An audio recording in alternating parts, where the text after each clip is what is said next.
the Iranians already started to retaliate. They have been sending a barrage of drones, of 100 drones that fortunately we've been able to foil. Iran has been trying to exterminate us in more than one way. The nuclear threat is one. The second threat is the ballistic missile threat. Illicit activity of creating an arsenal of nuclear weapons and ballistic missiles. They were planning to build 10,000 ballistic missiles in the next 3 years and 20,000 in the next 6 years.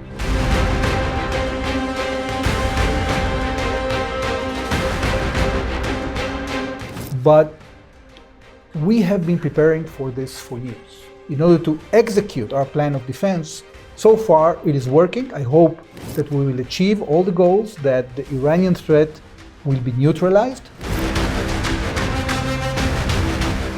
Hello and welcome. You are watching India Today Global. With you, I am Pranay Upadhyay, and today we are tracking the big story, which is a global story. Israel has carried out airstrikes on Iran, many nuclear facilities and many military establishment, including many military leaders have been eliminated. Today, I am being joined by Israel's ambassador to India, Reuven Azar. So welcome to India Today Global. Thank you, Pranay. My first question to you. What compelled Iran to carry out these strikes? Was it so essential that you decided to take the military route over the diplomatic route? Well, first of all, Pranay, allow me to extend our condolences to the Indian people for the terrible plane crash yesterday. It claimed so many lives, and our hearts go to the victims, to the families, and we wish speedy recovery to those who survived. Now, Renee, what we had to do is to take immediate action because there was an imminent threat coming from Iran. There was a clandestine group that was actually exploiting these talks, this diplomatic course, in order to assemble a nuclear weapon. And we have claimed many times before that we are determined to prevent Iran, that has sworn to destroy us many times, including this month, from the mouth of their leader. We are determined to prevent them to acquiring the capabilities to execute their plan of extermination. And therefore, we took action with determination. We heard Prime Minister Benjamin Netanyahu saying that this is the beginning of the operation. So can we say that this is going to be a long operation carried out by Israel, or you can say that this is just a pause and you'll see the response of Iranians? Well, we are expecting more action in the coming days. The Iranians already started to retaliate. They have been sending a barrage of drones, of 100 drones that fortunately we've been able to foil. This is not over. I don't know how much time it will take, probably days or weeks, but not months. We want to make sure. But is Israel determined to have counterattacks and counter operations? Yes, we took this Iranian threat very seriously. There were some countries that thought that the Iranians are just talking. But, the Jewish people has, unfortunately, a very sad history of not taking threats seriously. We thought 100 years ago, and the world thought 100 years ago, that in order to prevent war, they were willing to appease Adolf Hitler, the Nazi regime. And the result was the greatest war in the history of mankind, with 60 million killed. Yes. So we cannot be irresponsible and not take this threat from Iran seriously. And that brought us to prepare ourselves for decades for this threat. There has been a pattern as far as the Israeli strategy is concerned to eliminate any nuclear threat, be it in Syria, be it in Iraq. I'll come to you on this issue later. But how confident you are that these Rising Lion operation carried out by Israel has depleted or maybe eliminated the nuclear capabilities of Iran? How confident you are? What is your post-operation assessment? Well, we hope that we will achieve our goals. And you are right to mention that in the past, we took preemptive action against those who were cheating the international system, that were clandestinely acting to acquire a nuclear arsenal or a nuclear weapon. And by defending ourselves, actually, we gave a lot of security, not only to ourselves, but to the region and to the world. Because without our action in 81 to take Iraq, you would have Saddam Hussein with nuclear weapons. Without our action to take out the Syrian reactor in 2007, you would have Assad having a nuclear weapon. So when you have countries like that, countries like Libya under Gaddafi that are cheating the system all the time, that try to enjoy the support of the international community on the one hand, and then breaching the commitments and cheating. This is something that cannot be. But Ambassador, if the United encouraged. States can have negotiation with Iran, why can't Iran have direct negotiations with Iran on this issue? Well, first of all, we would be happy if we would have negotiations with the Iranians themselves, but the Iranians are sworn to exterminate us. And therefore, for decades, the international community, the United States, different administrations have been working diligently to try to engage with Iran and convince them to divert from this path of violence and aggression. Unfortunately, they failed, and we reached the moment in which we had to take action, because lack of action would have created the situation in which we have a nuclear-armed Iran. This is something that we are not willing to have. Can you share with us that how did Iran manage to strike Iran? Israel managed to hit Iran so deep inside the territory. Did the airspace of other countries also been used in this operation? Well, of course that we use the airspace of other countries, otherwise we wouldn't be able to reach Iran. But we have been preparing for this for years. We have been gathering the intelligence, we have been creating the air defenses, we have created the offensive capabilities, and thankfully, thanks to the United States, we've been able to acquire the capabilities we need in order to execute our plan of defense. So far, it is working. I hope that we will achieve all the goals, that the Iranian threat will be neutralized, and that this will bring some thinking to the Iranian leadership. Look, the Iranian people, which we don't have anything against, don't understand why their leadership, so-called leadership, has been sequestrating the entire richness of this country. This is one of the most rich countries in the world, and invested tens of billions, even hundreds of billions of dollars in creating this aggression machine instead of developing their own country. This is very unfortunate. I hope this changes, because the consequences for Iran are devastating. But Ambassador, how do you respond to this assessment or criticism of Israel that Israel has also developed nuclear capabilities, but not allowing other countries to have nuclear capabilities? And why do you think that these nuclear capabilities, be it any country around, will be used against Israel? Well, first of all, Israel has stated that we will not be the first country to introduce nuclear weapons into the Middle East. No first use policy. But in addition to that, we always have to take very good attention to listen to those who are threatening, because the difference between Iran and other countries is that Iran has decided to exterminate Israel, and therefore we had the obligation to prevent Iran from acquiring that capability, because that would mean that you have the intention, you have the means, you can do it. So there's a difference between democratic countries that are peace-loving, that are trying to achieve peace agreements in an area of conflict like Israel did. We have a peace agreement with Jordan, with Egypt, with the Abraham Accord countries, and we are seeking peace with our neighbors. But Iran actually is not only planning, by the way, to attack Israel and to exterminate it. For them, Jerusalem is just one stop in the way to Mecca and Medina. They want to have hegemony in the Middle East, in the entire Islamic world. But the countries you referred to, Ambassador, they have also condemned Israeli action. The OIC member states, including Saudi Arabia, has condemned it. And they said that United Nations Security Council should take up this issue with immediate priority, because this has potential of escalating. There is a spillover threat and assessment about this conflict. Our neighbors are concerned.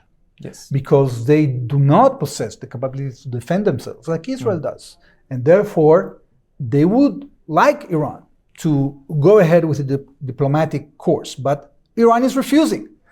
Believe me, there are many countries in the region and in the world that are thankful today to Israel for what it did to defend itself, because what we did is going to help support the security of many countries, including those that you mentioned. But you remain determined that you will never let Iran have nuclear capabilities, because Iran always maintained this thing, that they do not want nuclear weapon, but they want to protect their right for nuclear enrichment for the civil nuclear purposes. Well, but they cheated. They said that they are going to do that, but where's the confirmation? Where's the confirmation? Well, it's from the IAEA. They have issued a report, and actually there was a resolution that was approved by the IAEA only yesterday. Yes. That actually confirms that Iran has breached the safeguards agreement and has been conducting clandestine activities in the nuclear field outside of the scope of the NPT. Therefore, when a country cheats, they lose the legitimacy and the right to enrich uranium for peaceful purposes. So Iran can have nuclear electricity, but it will never have the right to enrich because they cheated the system. Unless, of course, the Iranian leadership changes and suddenly you see a peaceful leadership coming up in Iran. But this is not the case, unfortunately. But the ambassador, the recent statement by the IAEA chief, Mr. Grossi, clearly stated that he cannot say with surety that the nuclear enrichment has actually led to a situation where Iran can have nuclear weapons, because having nuclear weapon require many other components as well, like detonators and many other components, which are critical unfortunately, components. Mr. Grossi doesn't have access to the information that we have. And we have access, we have shared this information with our friends, and the United States has corroborated that information. So the IAEA has determined that Iran is non-compliant with the NPT. There's no doubt about that. But why your actions, why your airstrikes were not limited to the nuclear facilities alone? Why did you take out the military leadership of Iran? Why did you hit and targeted the various military establishments of Iran? That's a great question. Look, Iran has been trying to exterminate us in more than one way. The nuclear threat is one.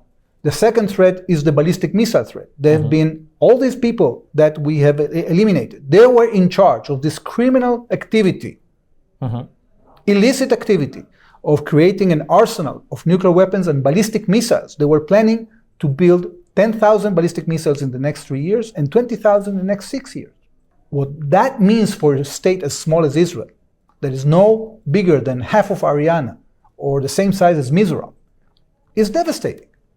In addition to that, they were supplying arms and the means to produce them to all their proxies in the region, trying to do this ring of fire that actually we were successful in dealing with that in the last 20 months. We decimated Hezbollah. We took care of the militias in Syria.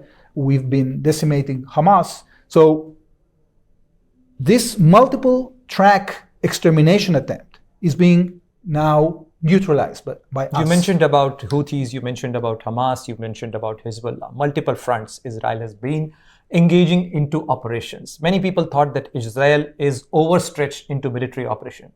But with this new operation in Iran, deep penetration strike, you have shown a willingness that you are ready to take more. Well, we have to survive, and we are determined to thrive. We will not allow a radical Islamic genocidal regime to threaten us and to execute their plan. And therefore, we are not overstretched. They are overstretched. And it's about time that they understand that if they want to prevent future wars. Ambassador, you're as a seasoned diplomat, what is your assessment? People often say that war is result of failure on part of diplomacy. Where do you see the diplomacy's space in this conflict so to contain this spillover of this conflict? You can have diplomacy with those who want to talk with you, those who want to exterminate you and refuse to recognize you and are determined to eliminate you. There's not much diplomacy to do. So all these diplomacy efforts have failed, and we have reached a situation in which this critical mass of nuclear military activity was about to reverse the situation to our detriment. We had no choice but to take action, and we hope that in the future, diplomacy will come back. You expressed a hope that diplomacy should come back. Do you see a space and scope for mediation for third parties? Well, we have had third parties for many years now. The Europeans tried to constructively talk with the Iranians for years. Different American administrations have engaged with Iran. Different countries that are friends, like India, have spoken to the Iranians at no avail. And that is very unfortunate. And this is what got us into the moment. What Israel is going to do so that this conflict remain contained in that territory and there shouldn't be a spillover, because many other countries, and as Indians, we have concern because we have 8 million people in the Gulf area. So we have legitimate concerns as far as that. And even the energy supply routes from Persian Gulf to Oman Gulf, there are concerns globally about this conflict and its spillover.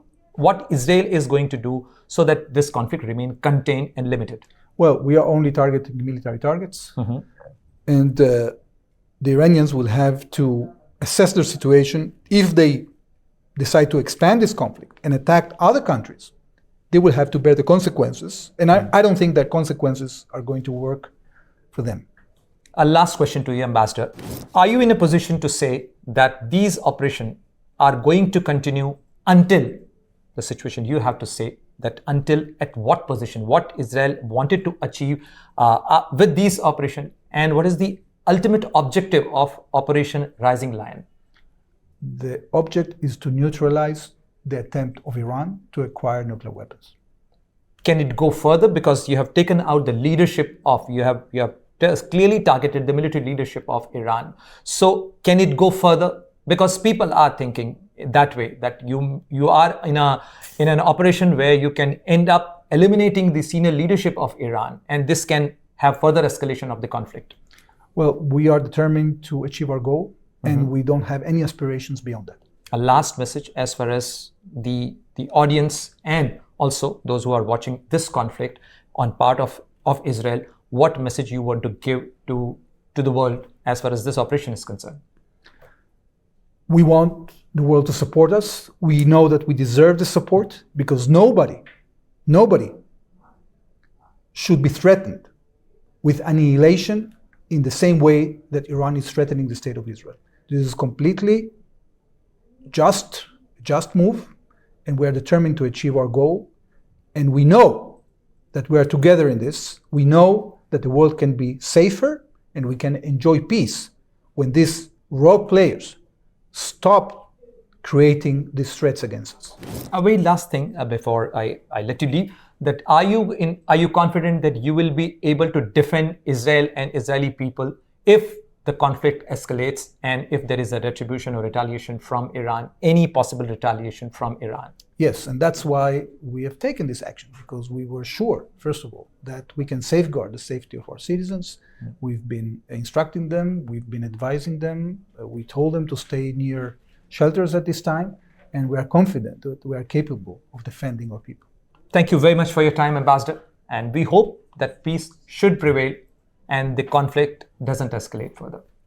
Thank you very much. Thank you very much.